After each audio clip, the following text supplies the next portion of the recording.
Здравейте, казвам се Тони Черешаров, занимавам се с фристайл и фрирайд и съм посланник на марката Хели Хенсън. Здравейте, аз пък съм Тино, дългогодишен скиор, бивш състезател по ски алпинизъм и планински спасител.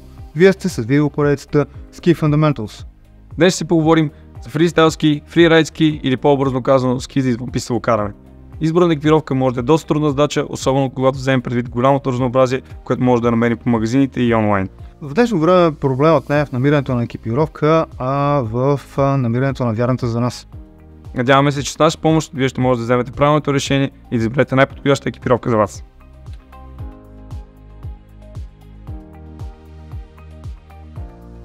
Нека започнем с най-популярната тема, а именно какви ски да изберем за извънпистово каране. За това е хубаво да си зададем няколко въпроса, които биха ни насочили към правилните за нас модел и размер ски. На първо място е много важно да определим нивото си на каране по възможно най-обективни начини. Дали сме напреднали, експерти и начинаещи.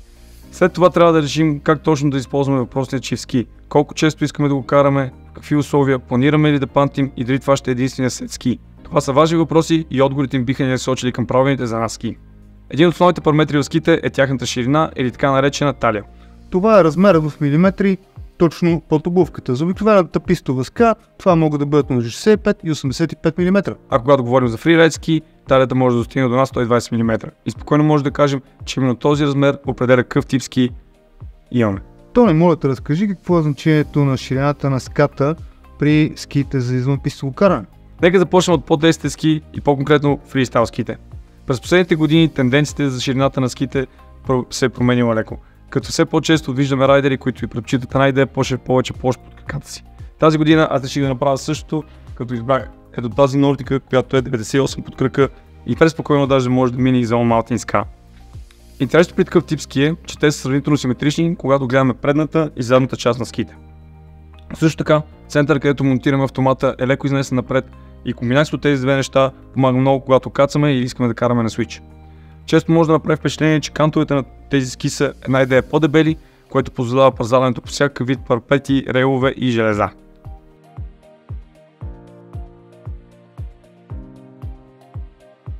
Тони, твърдостта при фристайл ската оказва ли някакво влияние? Със сигурност да, бих казал, че е въпрос на лично предпочитание. Аз предпочитам моите ски да са малко по-твърди, първо защото моята фигура така позволява и второ защото когато караш по-големи скокове, като караш в халфпайп и приземянията са много важни ските са стабилни и здрави. От друга страна, по-меките ски са сравнително по-игриви, някои хора смятат, че има и повече поп и нека не забравяме най-важното, бътерите изглеждат много по-добре. Тоест твърдостта е съществена за перформанса? Абсолютно, и затова може би всеки път, като видиш някой да взима ски в магазина, първото нещо, което прави да ги натисне, да види колко са меки горе в носа, в средата и в тема.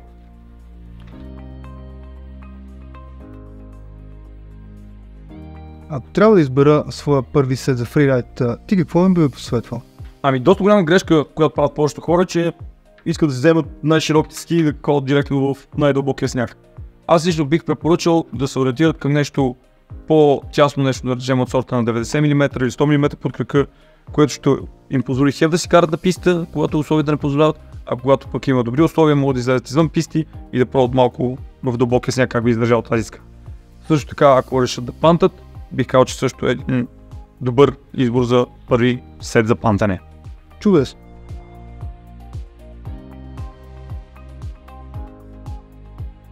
В случай, че сте по-напреднали скиори и искате да прекарвате по-голямата част от деня извън писти и да карате дълбок сняг, може би е по-добра идея да вземете нещо над 100 мм, да речем 100-110 мм.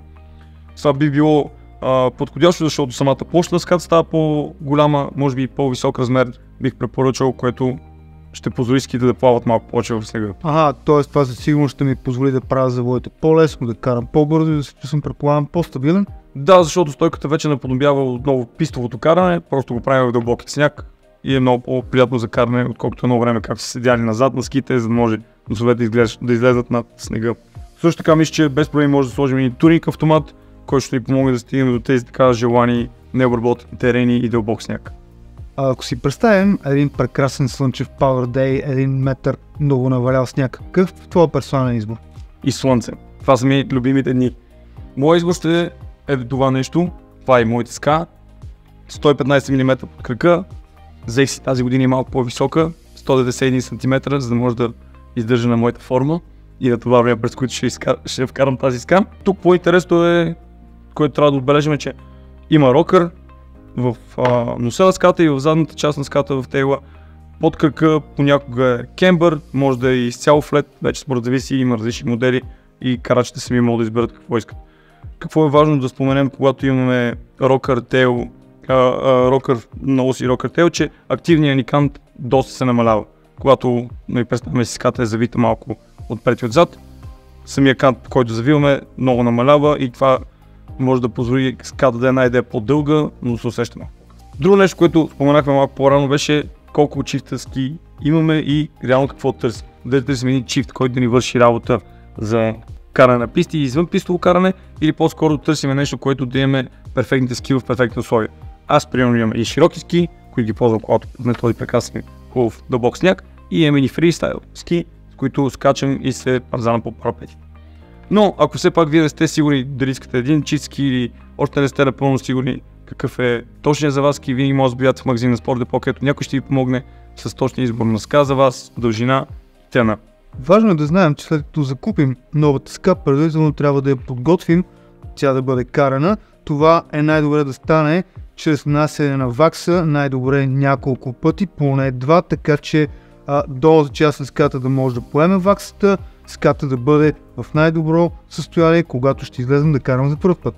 И по този начин ще запазим за много по-дълго време самата база, защото ще попива с хубаво количество вакса. Това е наистина много важно и това всеки да го прави, когато си закупи нов чифт ски, сноуборд или каквото и да било.